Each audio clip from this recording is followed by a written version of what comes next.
അപ്പൊ നമ്മൾ ഇന്ന് എത്തിയിരിക്കുന്നത് തൃശ്ശൂർ ഡിസ്ട്രിക്റ്റിലെ വടക്കാഞ്ചേരി എന്ന് പറഞ്ഞ സ്ഥലത്താണ് കേട്ടോ. അവിടെ നമ്മൾ ഫാബിയോ എന്ന് പറഞ്ഞ ഒരു ഓർണമെന്റ് ഷോപ്പിലോട്ടാണ് വന്നിരിക്കുന്നത്. അപ്പൊ നമ്മുടെ ഇത് ലൊക്കേറ്റ് ചെയ്യുന്നത് നമ്മുടെ വടക്കാഞ്ചേരി തന്നെ കോടതിയുടെ നേരെ ഓപ്പോസിറ്റ് ഉള്ള ഒരു ഷോപ്പാണ്. അപ്പൊ ഇവിടെ നമുക്കിപ്പോ അവര് നല്ലൊരു ഓഫേഴ്സും കാര്യങ്ങളൊക്കെ ഇറക്കിയിട്ടുണ്ട്. അപ്പൊ അതിന്റെ ഡീറ്റെയിൽസും കാര്യങ്ങളൊക്കെ അറിയാൻ വേണ്ടിയിട്ടാണ് നമ്മളിവിടെ വന്നിരിക്കുന്നത്.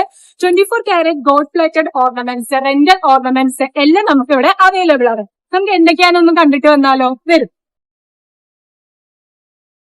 അതെ, നമ്മളിതേ ഷോപ്പിന്റെ ഉള്ളിലോട്ട് വന്നിരിക്കുകയാണ് കേട്ടോ. അപ്പൊ നമുക്ക് ഇവിടെ ഷോപ്പിന്റെ ഓണർ ആയിട്ടുള്ള ബിന്ദു ചേച്ചി ഉണ്ട്. നമുക്ക് ചേച്ചിയോട് കൂടുതൽ ഇവിടുത്തെ ഡീറ്റെയിൽസും കാര്യങ്ങളൊക്കെ ഒന്ന് ചോദിച്ചു മനസ്സിലാക്കാം. നമുക്ക് റെന്റൽ ഓർണമെന്റ്സ് അല്ലാണ്ട് നമുക്ക് ഇവിടെ ഗോൾഡ് പ്ലേറ്റഡ് ഓർണമെന്റ്സ് ഒക്കെ ഉണ്ടല്ലോ. അപ്പൊ അതിനെങ്ങനെ വാറന്റിയും കാര്യങ്ങളൊക്കെ? അതായത് നമുക്ക് സാധാരണ എല്ലാ ഓർണമെന്റ്സും നമുക്കുണ്ട്. മാല, വള, കമ്മലുകൾ തുടങ്ങിയിട്ട് എല്ലാ ഓർണമെന്റ്സും ഉണ്ട്. അതെല്ലാം തന്നെ 24 കാരറ്റ് ഗോൾഡ് പ്ലേറ്റഡ് ആണ്. അപ്പൊ 10 മന്ത്സ് വാറന്റി ഉണ്ട് അതിന്. അതെ അല്ലേ? Okay okay. ഈ 10 മന്ത്സിനുള്ളിൽ നമുക്ക് എന്തെങ്കിലും ഉണ്ടെങ്കിൽ ഫ്രീ ആയിട്ട് നമ്മൾ വൺസ് പ്ലേറ്റ് ചെയ്ത് കൊടുക്കും. Okay okay.